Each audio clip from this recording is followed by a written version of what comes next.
धमकी उमकी से डरेंगे तो हमारे लोगों का मनोबल गिर जाएगा, हमारा काम कौन करेगा। वो अब पोस्टर जला दें, गोली चला दें, पत्थर चला दें जैसे आज चला, इन सब चीजों से वो हमारे ऊपर नहीं, उत्तर प्रदेश की कानून व्यवस्था पे सवालिया निशान खड़ा कर रहे हैं।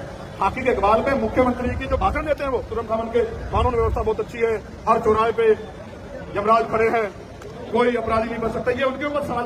मुझसे पूछने के बजाय मुख्यमंत्री पूछो कि एक चुने हुए सांसद के पैर तोड़ देंगे, घुसने देंगे, ये कोई दूसरा दे सके कि घुसने नहीं दोगे? यहाँ पे मुझे वीजा की जरूरत है। मैं कह रहा हूँ जिस तरह से हयातुल्लाह खamenei साहब, क्योंकि हम लोग बाराबंकी में और मुझे बताया गया कि उनके पूर्वज यहीं से थे, उनका रिश्ता है यहाँ से।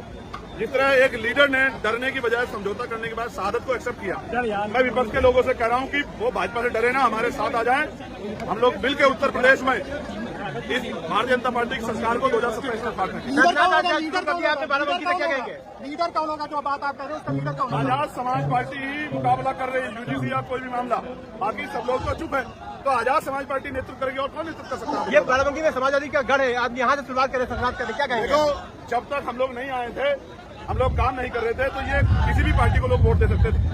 अब आजाद समाज पार्टी काशीराम काम कर रही है, तो जैसे नगीना में हमने 5 विधानसभाओं में, लोकसभा की 5 विधानसभाओं में भारतीय जनता पार्टी को धूल चटाने का काम किया, ऐसे ही पूरे उत्तर प्रदेश में भाईचारा बना के हम लोग भारतीय जनता पार्टी के इस जुर्म जाति की सरकार को हटाने का काम करेंगे। आप 2027 में क्या समाजवादी पार्टी और कांग्रेस से मिलकर चुनाव लड़ेंगे? अब ये फैसला प्रदेश अध्यक्ष जी खड़े हैं, उनका निर्णय आप लोग बात कर लेना। मेरा काम तो ये है कि मैं जब जब ये मुझे बुलाएंगे गली मोहल्ले क्षेत्र में मैं जाके पार्टी के लिए काम करूंगा। जी कांग्रेस कह रही काशीराम जी हमारे यहाँ समाजवादी पार्टी कर रही है। देखिए, महापुरुष किसी जाति के नहीं होते, किसी पार्टी के नहीं होते जब वो नहीं रहते। लेकिन आप भी जानते हैं कि 2006 से 20 साल क्यों लग गए अपने अपने बताने में। हालांकि ये भी सच है कि जब से आजाद समाज पार्टी काशीराम ने मोर्चा संभाला है, जब से गांव-गांव जाके माननीय काशीराम साहब के सिद्धांतों को बहुजन समाज बनाने के लिए घर घर तक पहुंचाने का काम किया है, तब से ही काशीराम साहब मेरे हैं, मेरे की होड़ लगी है। चाहे मजबूरी समझिए, जरूरत, वरना आप समझिए कि उनके नाम पे बने मेडिकल कॉलेज का नाम बदल दिया गया, उनके नाम पे बने जिले का नाम बदल दिया गया, उनके नाम पे बने अरबी फारसी विश्वविद्यालय का नाम बदल दिया गया, उनके जयंती के अवसर पे जो छुट्टी थी उसको कैंसिल कर दिया गया और उनके संगठन बामसेब को तोड़ दिया गया।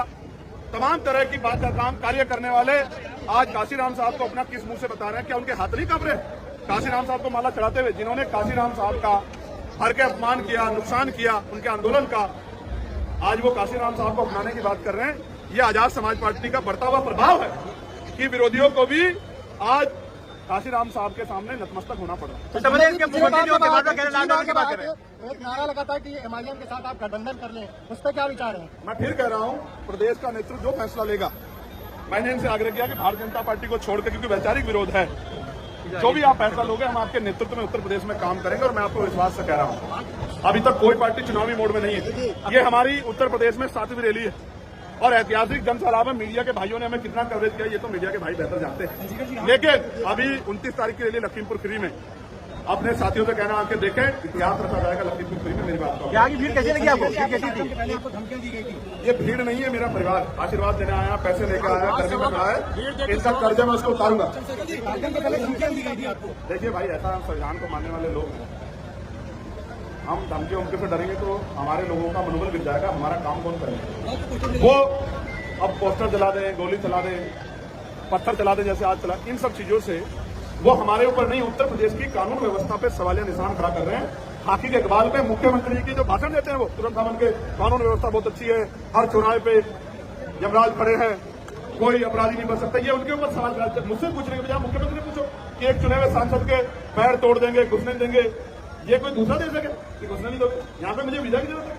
यूपीएससी परीक्षा में पंडित शब्द पर बड़ा विवाद मचा हुआ है भाजपा के। आप मुझे बताओ, ये पेपर का जो निरीक्षण, ये जो निगरानी है सरकार के नेतृत्व में हो रहा है नहीं हो रहा बताओ? तो जानबूझ के सरकार मुख्यमंत्री अपमानित करने का काम करे तो आपको मुख्यमंत्री से पूछना चाहिए कि लगातार ऐसा काम क्यों कर रहे हैं। हालांकि मैं कहना चाहता हूं, यहाँ तो बहुजन समाज के लोग सदियों से अपमानित होते आ रहे हैं, वो अपमान शायद अपमान नहीं दिखता, सवाल अपमान हो जाता है, लेकिन यहाँ तो बहुजन समाज के लोगों की बहन बेटियों के साथ उत्तर प्रदेश में जुड़ जाती है, कोई पूछने वाला 9 साल से बीजेपी यहाँ पे लादर के बारे में क्या कहेंगे? लादर चल रहा है, गैस के लिए लाइन लगेगी, पेट्रोल डीजल के लिए लाइन लगेगी, चूल्हे जलाने पड़ेंगे। ये सरकार की गलत नीतियों की वजह से हुआ है। ईरान हमारा मित्र देश है, हमें ईरान से अच्छे रिश्ते रखने चाहिए थे, इस तरह की समस्या का सामना है, अब भी तो रखने पड़ रहे हैं, मजबूरी में ही सही।